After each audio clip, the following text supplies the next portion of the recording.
Hi, I'm Brett Kelley, curator of the National Civil War Museum. In preparation for my In Their Footsteps initiative for this year, in which I'll be marching as a Confederate soldier from Fredericksburg, Virginia, all the way back up here to Harrisburg, what I want to do is show you a little bit about what I'm going to be wearing and some of the equipment that I'm going to be carrying, which is spread out on this table in front of me. Basically, it's everything that a Confederate soldier would have worn as they marched up from Fredericksburg just after the Chancellorsville campaign and right just prior to the Gettysburg campaign. What I'd like to do is talk a little bit about each piece of equipment. So if you're interested in following my adventure, you'll know exactly what I'll be hauling around with me. Okay, and I might as well start right at the bottom, so to speak. This is the drawers that I'll be wearing, believe it or not. These are actual Civil War style drawers. Talk about authenticity. I'm definitely going all out with this one.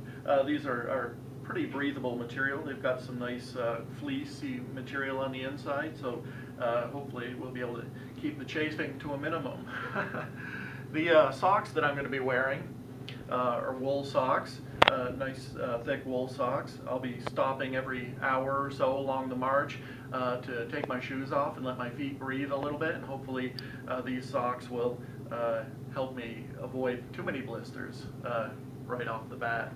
I'm going to be carrying an extra set of suspenders. Last year when I was staying out in the cabin for In Their Footsteps, I had wardrobe malfunctions, mainly had to do with my suspenders. They were constantly, the buttons were breaking or the leather was wearing out and letting go, so I want to make sure I have at least one extra set of suspenders on the march. The uniform that I'm going to be wearing, the coat is a Richmond Depot Type 2. This particular one I got from the S&S Sutler in Gettysburg. And it was made by Ben Tart. He's a really good maker of Civil War uniforms, so this is definitely a quality piece. It's a little bit heavier than I might like, but I'm sure it'll do the job, and I'm sure it'll stand up well during the march. I've got a couple of homespun shirts here, really nice material, nice and light and breathable, which is really, I'm sure I'm going to appreciate along the march. And I got two of those, so I'll be alternating those throughout the march. The trousers that I'm going to be wearing, they're a jean cloth, and I have the first set of suspenders already attached, so hopefully they'll stand up to the rigors of the march, because I'm only bringing one pair with me. So if I have a malfunction with them, I'm going to have to make repairs on the march. So those are going to be put to the test. Let's see. I have a haversack that I'll be carrying. This is where I'll be keeping my food rations. I'll be eating the same rations that the Confederates ate as they moved up from Virginia up into Pennsylvania. I'm pretty sure their diet got better the further north they got, away from the war-torn lands in Virginia. It was springtime, early summer in Pennsylvania. The crops were starting to bloom, and there was lots of food available for the advancing Confederate soldiers. So hopefully I'll be able to emulate some of that and get some of the good food as well. The haversack is a Federal bag. Some of the equipment that I'll be wearing is actually going to be Federal, especially the leathers. Most of the, I wouldn't want to say most, but a lot of the equipment that the Confederates wore were battlefield captured U.S. equipment, and this haversack is one of those pieces. Because it's tarred, it's waterproof, so that'll definitely come in handy since May is the rainy season in Virginia. The next thing I have is my canteen. Again, a U.S. canteen covered with a jean cloth material. It's a smooth-sided canteen with a leather strap. That'll definitely come in handy. I'm going to be drinking a lot of water. It's going to be humid and hot on the march, and I'm definitely going to be drinking out of the canteen a lot. To keep the sun out of my eyes, I have a nice wide-brimmed hat that I got down at dirty bellies in Gettysburg. And this is definitely going to come in handy as well, keeping the sun off my face and keeping the rain out of my eyes, that type of thing. So I'm definitely looking forward to doing this march in style with my hat there. My blanket roll. This is actually 3 pieces in one. I have my shelter half. There's also a rubber blanket and the wool blanket on the outside. I'm going to start off with the shelter half, but if it becomes too heavy, it might get disregarded along the way, which is what a lot of the Confederate soldiers did. If they found their gear that they were using was too heavy, they just throw it alongside the road and keep on marching. I'm going to start out with a pretty full load, and hopefully I won't have to lighten it too much along the way.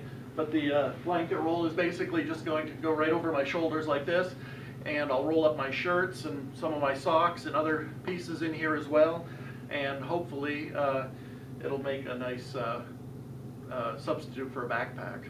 Okay, so I'm gonna have that, and hopefully it won't keep me too warm, at least not during the day. Now, let's see what we have here.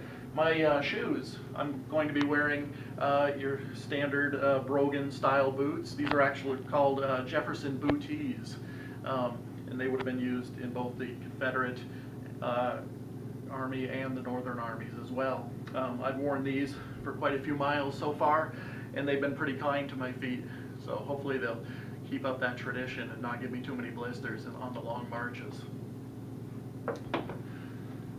The cartridge box that I have, it's a Confederate cartridge box. It's the Hankey Farm variety, and the cartridge box sling is the U.S., which would have been picked up probably on a battlefield or gotten reissued by the quartermaster after it had been picked up off the battlefield, that type of thing. So we have a combination of Confederate and Union here as far as my cartridge box goes. The belt that I have, again, it's a U.S. belt with the Confederate bayonet scabbard and bayonet, which is the bayonet from the model 1853 Enfield, which is what I'll be carrying.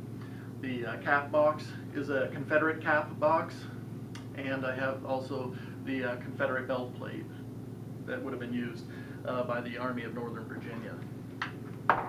The rifle that I'm going to be carrying, as I just mentioned, is the model 1853 Enfield. It weighs about a little over 9 pounds, and I'm sure it'll get heavier the longer I carry it. But I have a nice sling here, and so hopefully I'll be able to bear the weight of it during the march up north. Now, some of the other essentials that I'm going to be carrying, we have the tin dinner plate, which comes in handy. That'll fit right inside the haversack. I have my tin cup, which every soldier had, and I'll probably tie that onto the back of my haversack. I also have my my combination knife, spoon, and fork, which is really handy. It's very compact. I got my spoon there, I got my knife there, and the fork also folds right out like that, and I can fold it up real quick, and it goes right inside the haversack with my rations, which is really nice. I have a Bowie knife, which I acquired.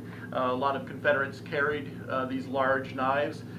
They weren't used for fighting as much as they'd like you to think in the movies, but they were very handy around camp for doing things anywhere from cooking to digging trenches or whatever you need it for around camp.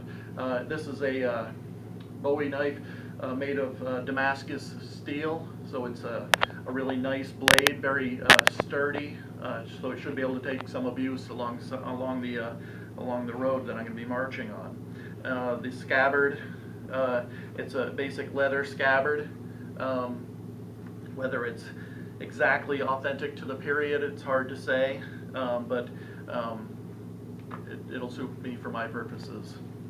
I have also my journal. I'm going to be writing a journal, daily journal entries, which will be posted. They'll be scanned in and posted to our blog as I'm continuing my march up north into Pennsylvania. So hopefully I'll have some interesting observations and maybe some sketches of some of the sites that I see.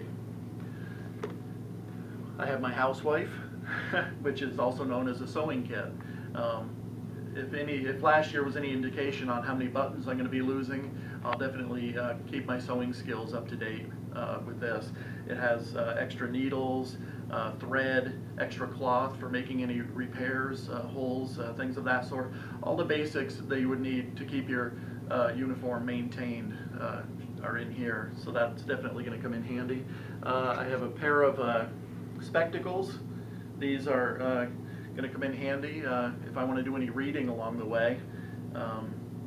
My arms are getting longer as I get older, so my eyesight isn't quite what it used to be, so I'll be able to take advantage of those. I have some of my gear to keep me clean. I got a nice bar of lye soap wrapped in a cloth package here, and a lice comb, because I don't want any interlopers in my beard along the way, so I want to make sure I keep that nice and clean. That was definitely one of the things that Civil War soldiers had to contend with, was a lot of lice and bugs that they picked up over the months. They didn't get to shower on a daily basis like we do today, so I'm definitely going to experience that for a couple of weeks, and that should be interesting. And I have my pocket watch, which is going to come in handy. Normally a private wouldn't have a pocket watch. That would have been usually the property of an NCO or an officer, but since I'll be the only soldier in this particular army heading north, I'm going to keep a timepiece for myself so I know what time to get up and what time I am going to be at different stops along the way. Let's see, and for entertainment along the way, I have a Jew's harp. Okay, it's a little musical instrument that makes kind of a twanging noise.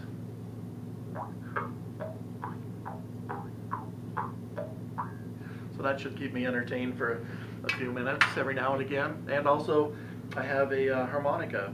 I don't really have the slightest idea how to play, but maybe I'll be able to at least play a couple of little inspiring notes.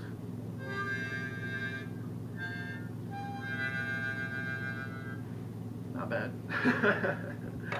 And I got my pencils, which I'll be sharpening and hopefully using quite a bit along the way. They're just no erasers, just wood and lead, just like they were back then.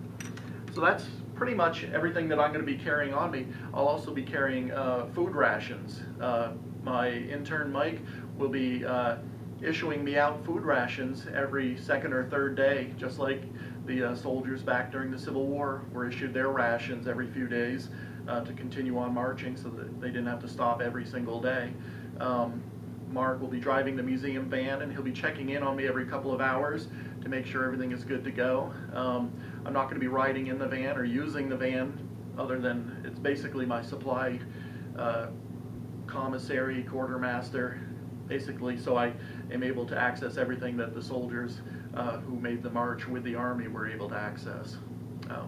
And that's about it as far as everything that I'm going to be carrying. It individually doesn't look so heavy, but when you put it all together, it's there's some weight to it. So hopefully I'll be able to bear that, and we'll see soon enough. Thanks for listening, and I'll see you on the trail.